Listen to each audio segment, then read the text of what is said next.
애플과의 소송에서 삼성전자가 애플에 2억 9천만 달러를 추가 배상하라는 대심원 판결이 나왔습니다.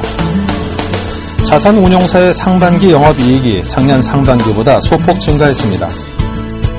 무소속 안철수 의원이 오는 28일 신당 창당을 공식화합니다. 정부가 투자 활성화 대책을 앞으로 분기마다 내놓겠다는 방침을 밝혔습니다.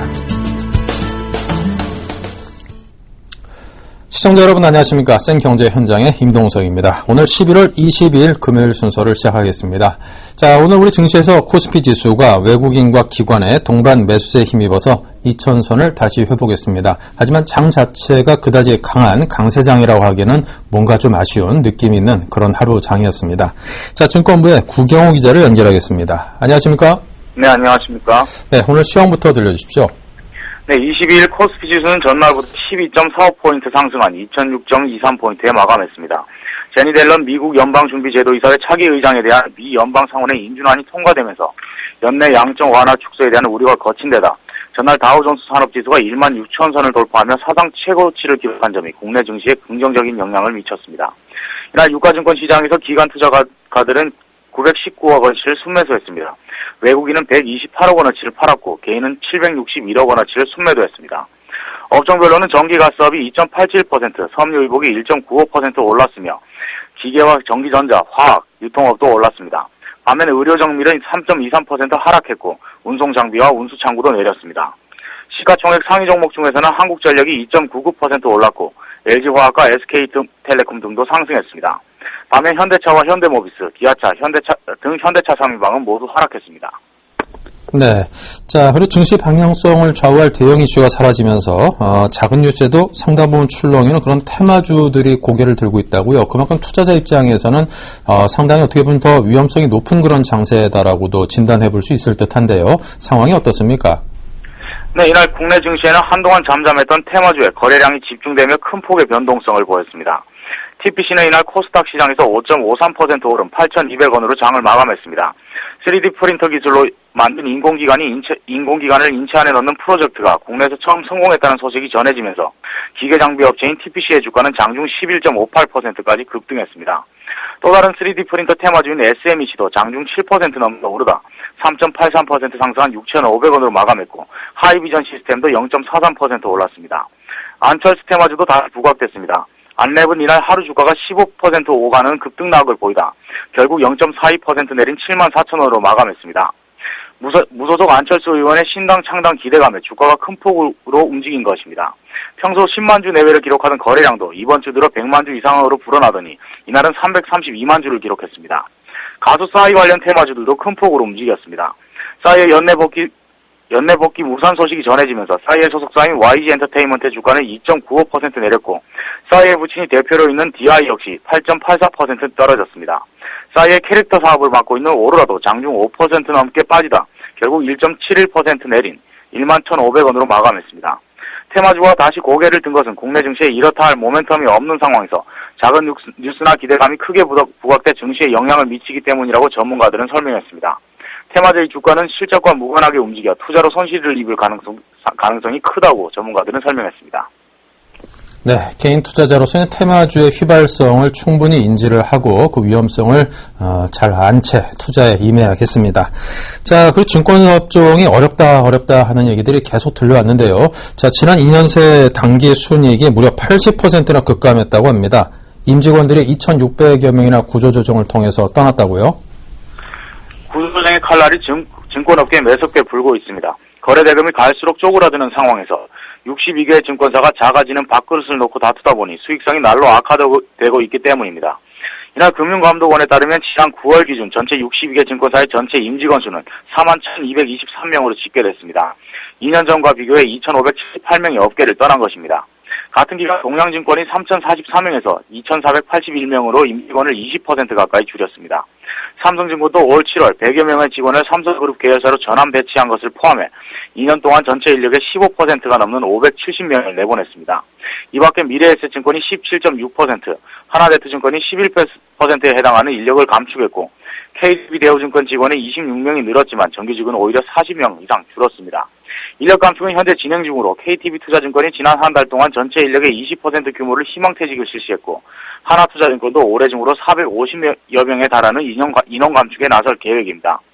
인력 축소와 함께 점포 축소도 진행 중입니다. 지난달 말 104개의 영업중을 보유했던 대신증권이 올 6월 84개까지 줄였고 현대증권도 최근 6개월째 통폐합을 통해 13곳의 영업중을 문 닫았습니다.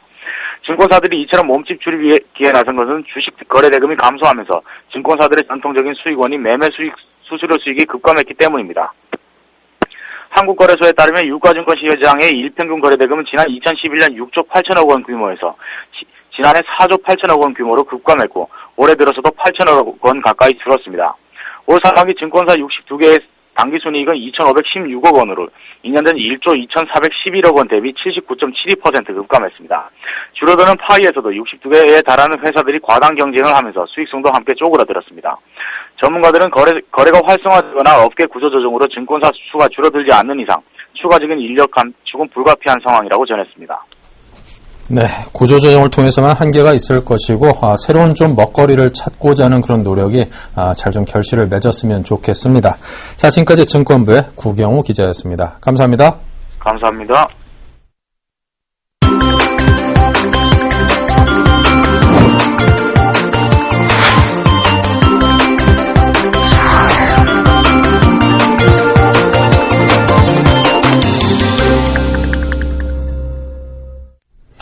네, 오늘의 주요 뉴스입니다. 미국에서 진행 중인 삼성전자 대 애플의 특허 침해 손해배상 소송에서 삼성전자가 애플에 2억 9천만 달러를 추가 배상하라는 배심원 판결이 나왔습니다. 이번 배상액은 애플이 제시한 청구액 3억 7,900만 달러에는 못 미치지만 삼성전자가 주장했던 5,270만 달러보다는 훨씬 높은 것입니다. 판결이 확정될 경우 삼성전자는 총 9억 3천만 달러, 우리 돈으로 약 1조 원을 물어내야 합니다. 삼성전자는 판결에 유감이라며 앞으로 이의 신청과 항소를 통해 대응할 예정이라고 밝혔습니다. 자산운용사의 상반기 영업이익이 작년 상반기보다 소폭 증가했습니다. 금융감독원에 따르면 상반기 국내 영업 자산운용사 84개의 영업이익은 2,578억 원으로 작년 동기보다 11% 증가했습니다. 미래에셋 자산운용의 순이익이 283억 원으로 가장 많았고 KB자산운용 259억 원, 한국투신운용 213억 원, 삼성자산운용 205억 원 등이 뒤를 이었습니다. 상위 10개 자산운용사의 반기 순이익이 1,480억 원으로 전체 순이익의 72.9%를 차지했습니다. 무소속 안철수 의원이 오는 28일 신당 창당을 공식화합니다. 안 의원실은 오늘 안철수 의원은 정치 세력화와 관련해 28일 직접 말씀드릴 예정이라며 구체적인 시간과 장소는 추후 알려드리겠다고 밝혔습니다. 안 의원은 28일 기자회견에서 신당 창당을 공식화하고 앞으로 절차와 일정에 대해 구체적으로 밝힐 것으로 알려졌습니다. 안 의원이 신당을 창당할 경우 내년 지방선거를 앞두고 그동안 새누리당과 민주당이 양분해온 정치 구도에도 일정 정도 변화가 불가피할 것으로 전망됩니다. 정부가 올해 세 차례에 걸쳐 내놨던 투자 활성화 대책을 앞으로 분기마다 내놓겠다는 방침을 밝혔습니다. 추경호 기획재정부 1차관은 투자하기 좋은 환경을 만들어 투자가 성장을 견인할 수 있도록 앞으로도 분기마다 대책을 마련하겠다고 말했습니다. 추 차관은 고용 증가를 바탕으로 경기 회복세에 진입하고 있지만 대내외 불확실성으로 투자 부진, 저출산과 고령화 등 저성장의 늪에 빠지느냐의 기로에 서 있다고 말했습니다.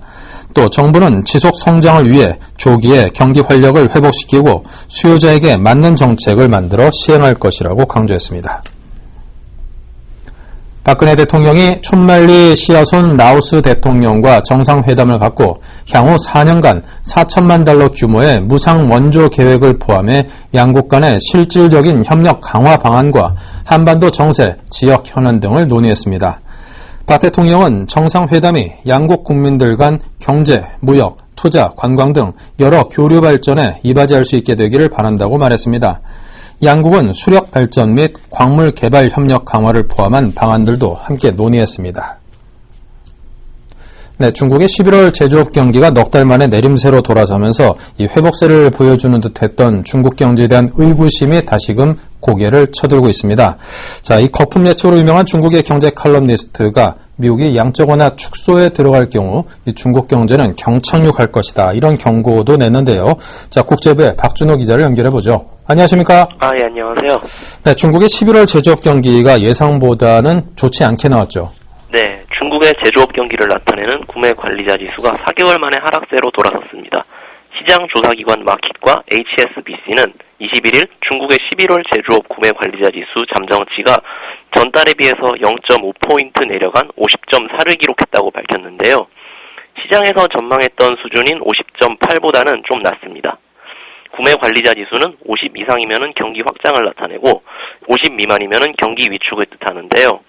이번에도 경기 확장의 경계선인 50은 일단 넉 달 연속으로 넘어섰습니다. 이 지수를 발표했던 HSBC의 취용빈 이코노미스트는 신규 수출의 감소와 기업의 재고 보충 속도 둔화로 인해서 중국의 성장 모멘텀이 약화됐다고 설명했습니다. 네. 자, 그런데 이런 제조업 경기 하락세는 위안화 강세가 작용했다, 이런 분석도 있던데요. 네, 전문가들은 위안화 강세에 따른 수출 부진이 지수 약세에 결정적 영향을 미쳤다고 보고 있습니다. 위안화는 최근 3개월 동안 달러 대비 0.51% 올랐고 1년 기준으로는 2.21% 절상됐는데요. 중국 정부가 최근 위안화 시장 개입을 중단하겠다고 밝힌 데다가 달러화의 대체제를 원하는 외부 수요가 여전히 이어지고 있어서 위안화 강세는 좀 더 지속될 공산이 커 보입니다. 외부 수요가 뚜렷하게 회복되지 않은 상황에서 위안화의 가치 절상이 지속된다면 중국의 수출 기업 경영 및 제조업 전반에 악재로 작용할 수 있습니다. 실제로 구매 관리자 지수를 구성하는 하위 지수 중에 하나인 신규 수출 주문 지수는 11월에 49.4를 기록하면서 50 아래로 떨어졌는데요. 전달에 기록했던 51.3에 비해서도 크게 줄어들었습니다. 네, 이에 따라서 벌써부터 중국의 4, 4분기 경기는 물론이고 내년도 중국 경제에 대한 전망, 상당히 좀 우려 섞인 그런 전망들이 나오고 있습니다. 어떨까요?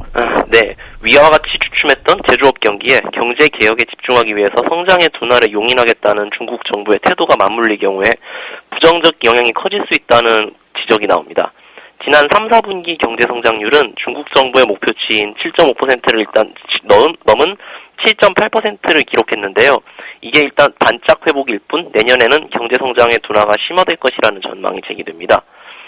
벌써 경제 회복세가 정점을 찍고 하강하고 있어서 이게 내년까지도 영향을 미칠 거라는 예상이지요.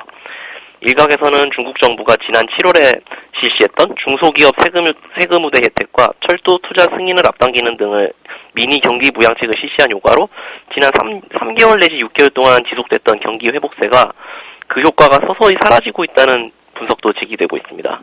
물론 지금 중국 경제의 회복 모멘텀이 사라졌다는 주장이 성급하다는 지적도 있는데요. 경제개혁의 여파로 조금 주춤할 수는 있지만 그 시점만 잘 지나면 낙관적이라는 주장입니다. 어찌되었든 제조업 경기도 넉 달 연속 확장세를 이어가고 있고 정부가 성장을 뒷받침할 만한 정책을 내놓기만 하면 반등할 수 있다는 겁니다. 네. 자, 이런 가운데 중국의 유명 칼럼니스트죠. NDC가 미 연준의 양적 완화 축소는 바로 중국 경제 경착륙으로 연결될 것이다, 이런 경고를 날렸군요. 네. 버블 예측으로 유명한 중국의 경제 칼럼니스트 NDC에는요. 미국의 경제 전문 매체 마켓워치에 기고한 칼럼에서 중국의 자산 거품은 관시금융이 저렴하게 차입함에 따라서 형성된 만큼 미국의 양적 완화 축소로 인해서 중국 경제가 경착륙을 초래할 수 있다고 주장했습니다. 중국은 올해에만도 14조 위안의 신규 대출이 발생했는데요. 그 절반 정도가 제도권 금융이 아닌 그림자 금융에 의한 것이라는 게 그의 주장인데요. 이렇게 발생한 거품은 중산층이 많은 타격을 받을 수 있는 부동산 시장에 몰려 있어서 그 충격이 상대적으로 상당히 광범위하기 때문에 문제가 될 거라는 게 시의 주장입니다. 시진핑 국가주석이 추진하는 강도 높은 경제개혁도 경제에 대한 정부의 역할을 줄일 뿐 시장 자체를 손질하는 데까지는 미치지 못하는 한계가 있다고 보고 있는데요. 시에는 정부의 개혁은 인내심이 필요한 장기적 여정이라서 개혁이 진행되는 동안에도 거품은 모든 유동성을 빨아들이다가 마침내 붕괴할 것이라는 비관적 전망으로 글을 끝마쳤습니다. 네, 잘 들었습니다. 지금까지 국제부의 박준호 기자와 함께했습니다. 감사합니다. 네, 감사합니다.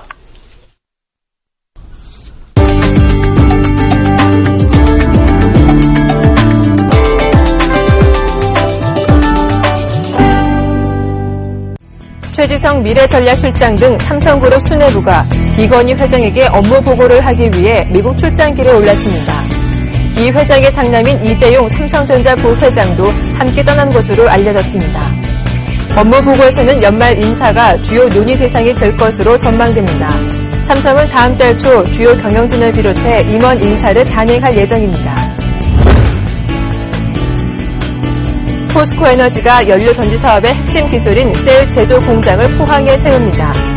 포스코에너지는 오늘 포항에서 열린 셀 공장 착공식에서 연료전지 전 공정의 국산화를 달성할 것이라고 밝혔습니다. 2014년 말부터 공장이 본격 가동되면 연간 70MW의 셀 생산이 가능합니다. SK 플래닛이 운영하는 11번가가 오픈마켓 부문 브랜드 가치 1위에 올랐습니다. 브랜드 평가 전문업체 브랜드스택에 따르면 11번가는 브랜드 탑지수 868점을 기록해 오픈마켓 부문에서 처음으로 1위를 차지했습니다. 그동안 브랜드 부문에서는 G마켓이 부동의 1위를 달렸습니다. 한화생명이 여직원들의 임신, 출산, 육아를 돕는 맘스 패키지 제도를 만들어 시행에 들어갔습니다. 임신한 직원에게는 임산부라는 것을 표시하는 핑크색 출입증 홀더, 허리 보호 쿠션 등으로 구성된 맘스 패키지가 제공됩니다. 출산 1년 이내 여성은 초과 근무가 금지되며 아이가 초등학교 입학하기 전까지 총 1년간 휴가를 사용할 수 있습니다.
네, 이상으로 생경제 현장을 마칩니다. 감사합니다.